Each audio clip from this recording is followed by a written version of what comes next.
1936 के अंदर डॉक्टर भीमराव अंबेडकर जी ने घोषणा की थी कि मैं हिंदू जन्माऊं लेकिन हिंदू मरूंगा नहीं। और जब ये बात सारे मुल्ला मौलवियों को, पादरियों को पता लगी तो वो सब उनके पीछे लग गए। क्यों? क्योंकि मुसलमान चाहते थे कि ये मुसलमान बन जाए तो इनके जितने अनुयायी वो सब क्या बन जाएंगे? मुसलमान बन जाएंगे। उस समय देश में 18 करोड़, देश के अंदर 8 करोड़ SC और ST के लोग थे। और ऐसे ईसाई चाहते थे कि ये ईसाई बन जाए। यदि ये ईसाई बनेंगे तो इनके सारे अनुयायी क्या बन जाएंगे? ईसाई बन जाएंगे। इसलिए उन्होंने सबने प्रयास आरंभ किया। जिन्ना से मिलने भी गए अंबेडकर जी, और अंबेडकर जी ने जिन्ना को पूछा कि आप मेरे को मुसलमान बनने का कह रहे हो, मैं मुसलमान क्यों बनूं? तो जिन्ना ने उनको क्या बोला? जिन्ना ने कहा कि हमारे यहाँ हिंदुओं की तरह जाति नहीं है, हम सब लोग एक हैं, हम सब लोग मुसलमान हैं। तो अंबेडकर जी तो महाविद्वान व्यक्ति थे।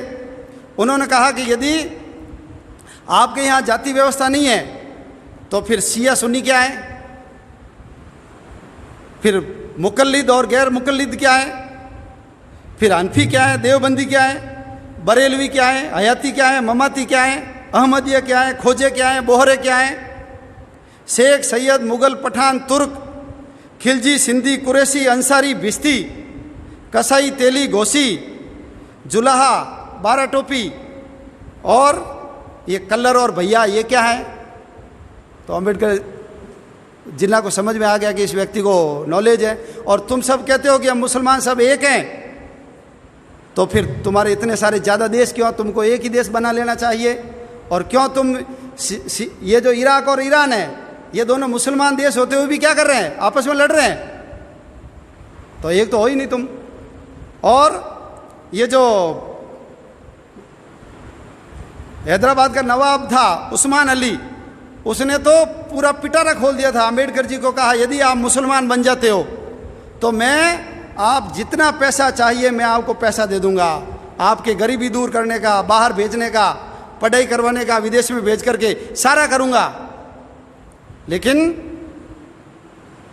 डॉक्टर अंबेडकर जी ने उनसे पूछा कि यदि तुम समानता का व्यवहार करते हो, तुम्हारे यहाँ ऊंच नीच नहीं है, तो मुझे एक बात बताइए कि यदि कोई मुसलमान के घर में चोरी करता है या मुसलमान किसी मुसलमान का मर्डर करता है तो उसकी सज़ा क्या है? तो उन्होंने कहा उनके हाथ काट दो, उनके आंखें फोड़ दो उसकी।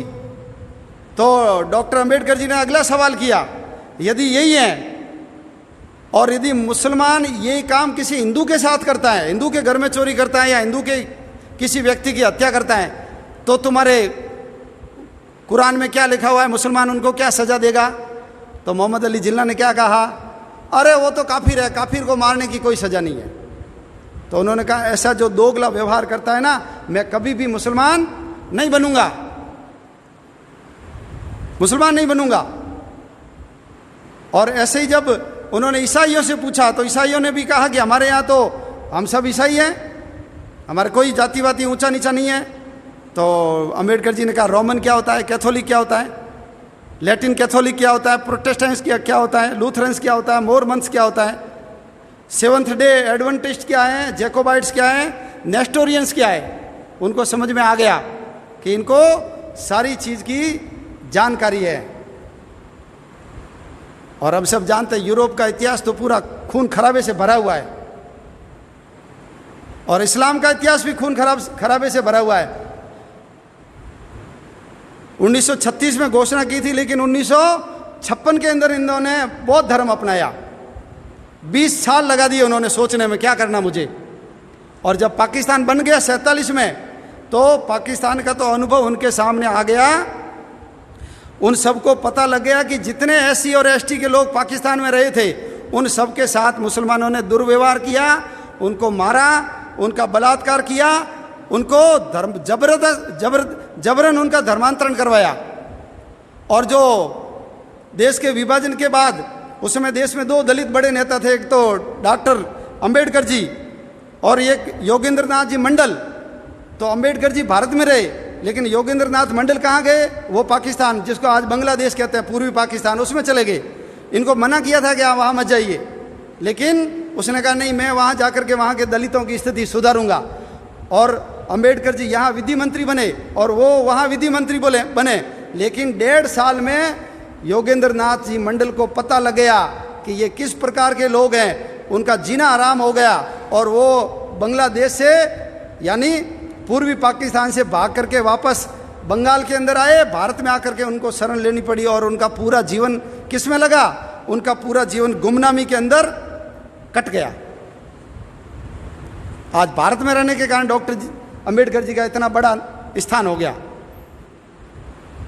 तो अंबेडकर जी ने कहा था, जिसकी जड़ें विदेशों से जुड़ी हुई है उसमें मैं कभी भी नहीं जाऊंगा। बौद्ध धर्म तो हिंदू धर्म का ही अंग है। ये जो हमारी धर्मधारा चल रही है हिंदुत्व की, उस हिंदुत्व की धर्मधारा में से जितने पंथ संप्रदाय निकले हैं उनमें से ये एक पंथ बौद्ध धर्म है। और यदि वो बौद्ध बन जाता तो क्या फर्क आ जाता, वही नाम रहते हैं हमारे जैसे, वही पूजा पद्धति, वही दीपक, वही चावल, वही मौली, वही अगरबत्ती, वही माला, वही फूल, वही टंकोरी, वही आरती, कोई फर्क नहीं पड़ता बुद्ध बनने से। और हमने तो हमारे जो अवतार हुए हैं उनमें से भगवान बुद्ध को क्या माना है, अवतार माना है। तो अंबेडकर जी का बहुत बड़ा योगदान है। यदि उस समय अंबेडकर जी मुसलमान या ईसाई बन जाते, उन्होंने कहा भी था यदि मैं ईसाई बन गया तो मेरे ऊपर अंग्रेजों का एजेंट हूं ऐसा आरोप लगेगा, इसलिए मैं अंग्रेजों का एजेंट नहीं बनना चाहता। और यदि मुसलमान बन जाऊंगा तो इन्होंने जैसे देश का विभाजन कराया है ये फिर मेरे अनुयायी देश का विभाजन करेंगे, इसलिए मैं मुसलमान ईसाई नहीं बनूंगा, बौद्ध बनूंगा। इसलिए डॉक्टर अंबेडकर जी का हमारे ऊपर ऋण है और उनके कारण ही आज ये भारत बचा हुआ है। यदि वो बन जाते ना मुसलमान तो 1947 आता ही नहीं, उससे पहले ही देश का विभाजन हो जाता।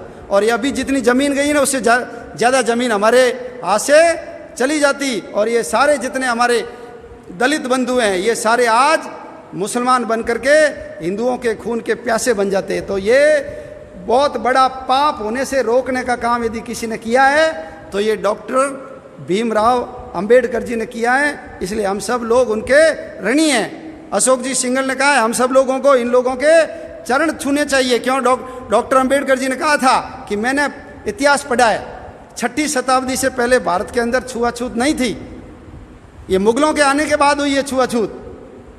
हाँ, अपवित्रता जरूर थी लेकिन अस्पृश्यता नहीं थी। और यदि वो बन जाते तो आज हमारी भूमि भी कम हो जाती, हमारी जनसंख्या भी कम हो जाती।